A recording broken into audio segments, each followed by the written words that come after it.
أعوذ بالله من الشيطان الرجيم بسم الله الرحمن الرحيم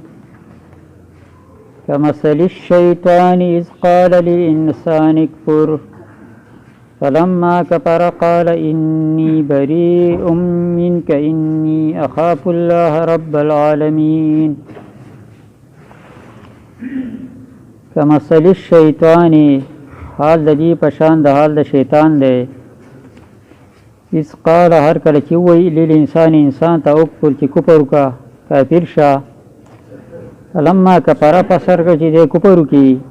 قال وای دا شیطان انی بریء منک بشک ز بیزار امستانا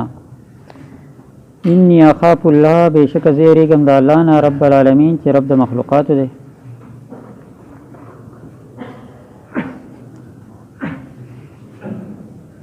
مخکې صورت کې د بنو نذیر او د جلاوطنۍ حال ذکر شو وطن نو شړلی شو مسلمانانو هغه ایمانی غیرت ذکر شو د منافقانو منافقت ذکر شو نو دا دو مثالونه یو پرون بیان شوی یو نن دا د منافقانو مثالونه بیانېږي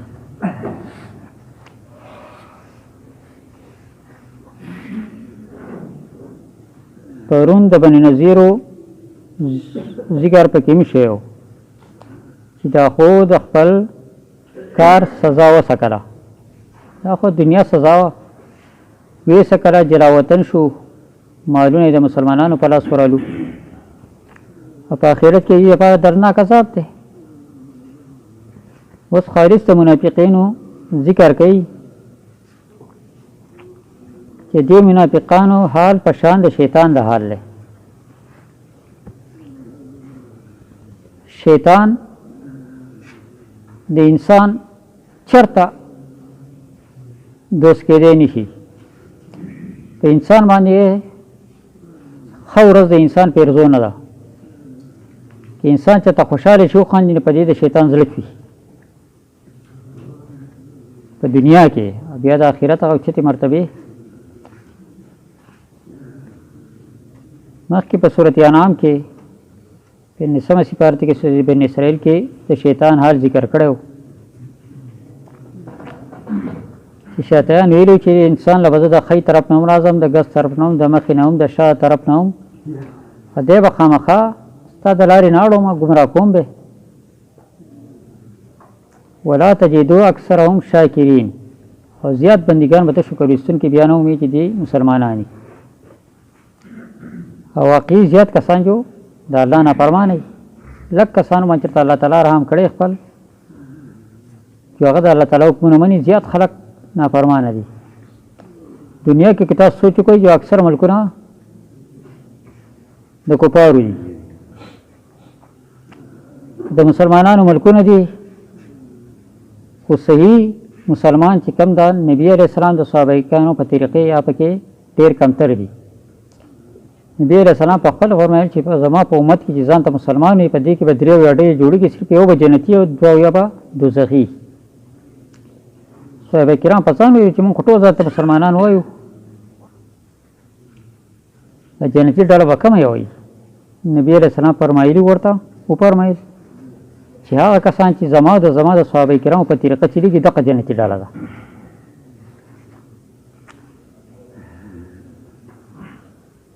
نو دغه پکې ډېر کمتر کسان پیښېږي نو شیطان دا کوشش چې انسان کافر کې انسان ګمراه کړي دغه کار د منافقانو منافقانو بني نذور ته وی چې تاسو د مسلمانانو خلاف وجنګېږئ ښه په نره وجنګېږئ موږ ستاسو ملګري یو که تاسو د ملک ایستئ موږ ورسره وځو تاسو سره جنګ کوو موږ خامخا ستاسو مدد کوو لیکن کله چې نبی علیہ السلام د هغو نه محاصره وکړه هغه د وطن نه ویستو یو منافق ورته ښکاره نه شو داسې د شیطان یو دو واقعې مفسرین هم ذکر کړي یو واقعې په قرآن کې ذکر شو ده یو واقعه تفسیر مظهری او تفسیر قرطبي کې ذکر شو ده قرآن کې د غزوه بدر واقع په موقع باندې شیطان راغی ابو جهل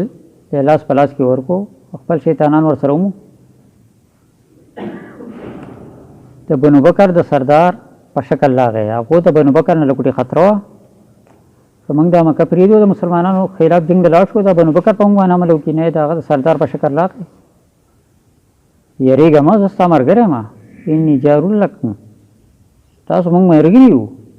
خو په نهر د مسلمانانو خلاف وجنګېږي مسلمانان ختم کړي کله چې بیا مسلمانان او کفار یو بل ته مخامخ شو او شیطان دا فرشتې ولیدې که نه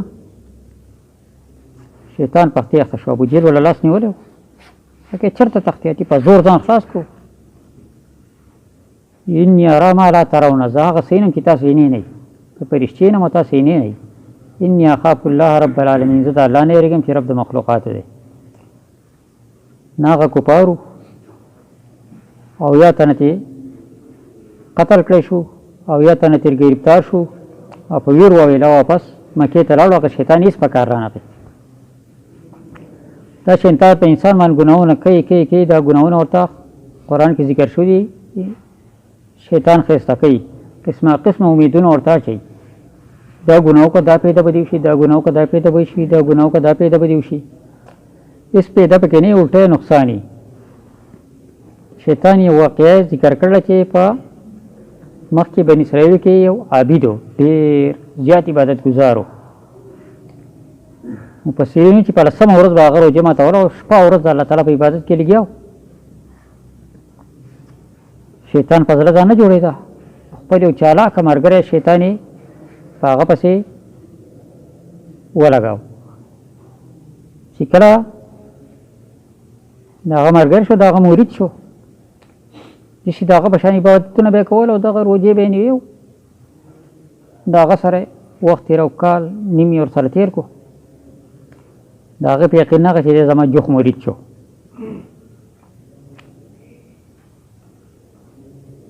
دې شیطان بیا دا کار وکړو لکه په انسان چې پیریان راځي شیطان هم پیران وي د نسل نه دی په دې خلکو یې بیماریانې راوستې انسان بدن ته به ننوت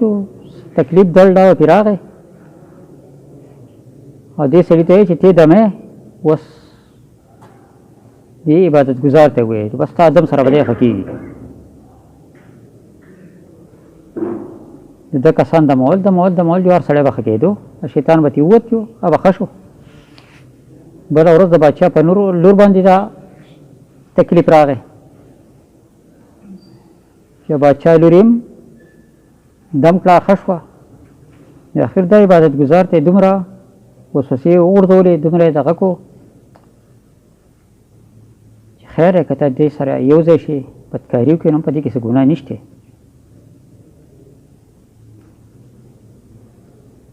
چې هغه د بادشاه د لور سره بدکاري وکړه د هغې نه د هغې بچی په ګېډه شو بیا د ښار خلک خبر شو ته ورته ووایي چې اوس خو به تا وجني خو ستا د بچاو دا یو صورت دی چې ته دا جنۍ مړه کېږي بچ به شي په هغه باندې یې جنۍ هم قتل کړه بیا چې کله د ده دا پانسۍ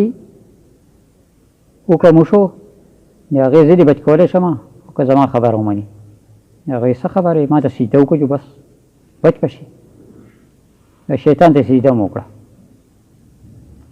په اخر کې ورته ویې ما زه شیطان وم ښه کفر ته مې راورسولې اوس زه بچ کولی نه شم زما خپله لار او ستا خپله لار نه هغه عابد چې دومره په کلونو د الله تعالی عبادت کړی و هغه کافر د دنیا تېر کړو د دې منافقانو هم د بني نظیر سره هغه کانه وکړه چې موږ به یې ملګري یو یېرېږئ مه ښه په کلکه به یې ملګري یو نو هغو شکست وخوړ لاړو او دې مدد ته حاضر نه شو د انسان د عبرت لپاره الله تعالی دا آیاتونه دغه کوي مسلمان د عبرت لپاره چې ګوره د ګناه د کارونو نه ځان بچ ساتي د ګناه په کارونو کې د دنیا هم نقصان دی او د آخرت هم نقصان دی هېڅ پیدا پکې نشي ګناه کار چې یو سړی کوي چې په یره ترحه کوي څوک رانه خبر نه شي که دا کار کوم نو غلط کار دی او په آخرت کې د هغې سزا او عذاب وي او د ثواب کار مزید وي ښه آسان کاري خو دې شیطان انسان ته ګران کړی دا شیطان د انسان دوست کېدی نه شي ځای په ځای په قرآن کې الله تعالی وایي چې انه لکم عدو مبین ستاسو ښکاره دښمن دا شیطان دی دې شیطان خبره ونه منئ نو داسې د منافقانو مثال دی چې هغه هم سړی ګمراه کوي او دا شیطان هم سړی ګمراه کوي د منافق په ګمراهۍ کې سړی ځکه راځي چې په منافق ظاهري ځان مسلمان او نیک سړی ښکاره کوي او پټ هغه د خباثتونو د کفر او شرک نه ډکي نو د منافق او د شیطان نه ځان بچ ساتي خو ځان بچ ساتلی کېده دا الله په رحم کېږي همیشه د الله نه سوال کوي چې خدای په خپل رحم باندې موږ د ګناهونو نه بچ وساتي او په خپله نیکه لارې راوړئ که نه ډېر عبادت ګزارو دا واقعه ذکر شوه هغه د دنیا نه داسې کافر لاړو نبي علیه السلام وایي چې صرف د الله په رحم بچ کېږي د الله تعالی په رحم باندې جنت ته تله کېږي حضرت عایشې رضی الله عنها تپوس وکړو چې ته هم جنت ته نشي تللی په غیر د الله رحم نه هغې زه هم په غیر د الله د رحم نه جنت ته نشم تللی د الله په رحم کېږي یعنې کارونه چې کوم قرآن ته ناست وي بل کار کوو دا د الله په موږ باندې رحم دی د دې شکر ویسته غواړي که شکر ونه باسو الله تعالی باندې دا توفیق هم غواړي هر نیک کار چې کوئ په هغې شکر وباسئ او د بد کار نه یېرېږي چې په دې خو الله خفه کېږي چې الله دې په موږ الله د نیک توفیق راکړي او د ګناهونو دې الله موږ بچ کړي که مثلي شیطان حال د دې په شان د حال د شیطان دی اذ قال هر کله چې ویلي انساني کور انسان ته چې کافر شه فلما کفره پس کله چې کفر وکړي دی قال وایي دا شیطان انی بریء منک بېشکه زه بېزار یم ستا نه انی اخاف الله بېشکه زه یېرېږم د الله نه رب العالمین چې رب د مخلوقاتو دی که مثلي شیطان حال د دې په شان د حال د شیطان دی اذ قال للانسان هر کله چې وایي انسان ته اکفر کافر شه کفر وکړه فلما کفره پس کله چې کفر وکړي قال وایي دی انی بریء منک بېشکه زه بېزار یم ستا نه انی اخاف الله بېشکه زه یېرېږم د الله نه رب العالمین چې رب د مخلوقاتو دی